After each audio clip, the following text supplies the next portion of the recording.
Those images and stories coming out of Maui are just heartbreaking. Stephanie Evans and her family are among the thousands of people who lost their homes in the Lahaina fire. Stephanie joins me now. Thank you so much, Stephanie, for being with us tonight. You know, as we heard, residents are now being allowed to return to their properties there. Will you go? How are you preparing for what you might see? I think I decided I am going to go today. They open the road at noon, which is in like 30 minutes. I'm just nervous. I know there's nothing left but ashes, but I left my cats there, so I just want to go back and see if they're around. If you can, and I can't imagine the pain you feel right now, but can you take us through the past couple of days for you to Tuesday night when those fires broke out? When did you realize you needed to evacuate? Kind of how fast did everything happen?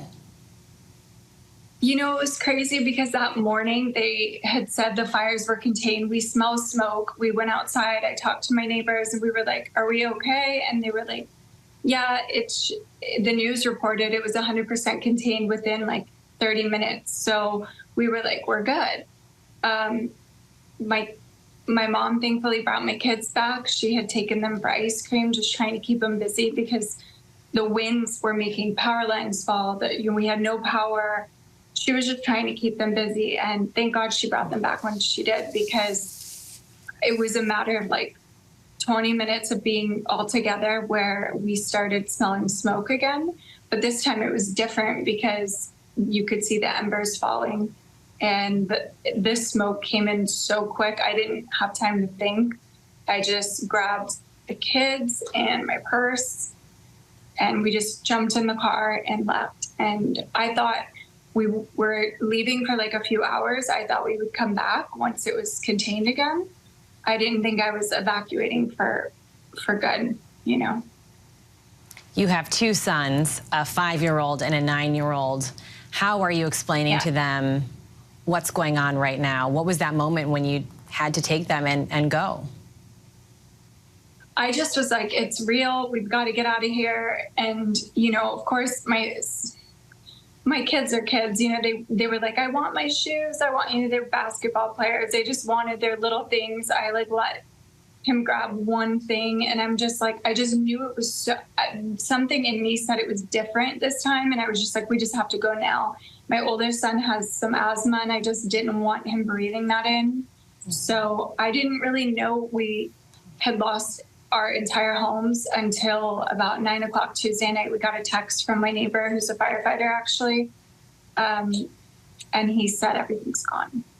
And so I just fell to the ground. I wanted to be strong for them, but in that moment, I just started weeping, and they just, you know, they were there for me. It should have been the opposite, but they really are really resilient kids. They're so strong. And so I'm so thankful that they're alive. There's a lot of kids that are not alive right now. And I'm so thankful that you and your sons are safe. You know, through this horrible tragedy, we have heard many heartwarming stories of community coming together. Talk a little bit about how crucial this community has been for you in these past couple of days, Stephanie. It's life-changing for all of us, because it's not just me, it's my neighbors. It's, you know, our basketball coach, he lives in our neighborhood. Like, he's still running practice today. Like, he's like, we're in this together. And so and they're all going to show up for the boys today with new shoes.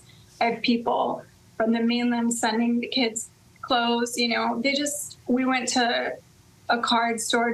He loves collecting cards, and we just went there, and he just was like, my house burned down, I don't have any cards. And the guy they gave him so much stuff. It's heartwarming because as a mom, you have to keep going for your kids. You can't really stop parenting and being there, and they don't really get the severity of it. So being able to have everyone support me so I can support them is just everything. And just seeing the community, we really are so strong. Lahaina it's such a tight-knit community. Our school is gone, the kids' school, and that's a huge community for me. And so we've been rallying behind each other and trying to just trying to help one another. What do you need? What can we do? You know, do you need housing? People don't have places to live.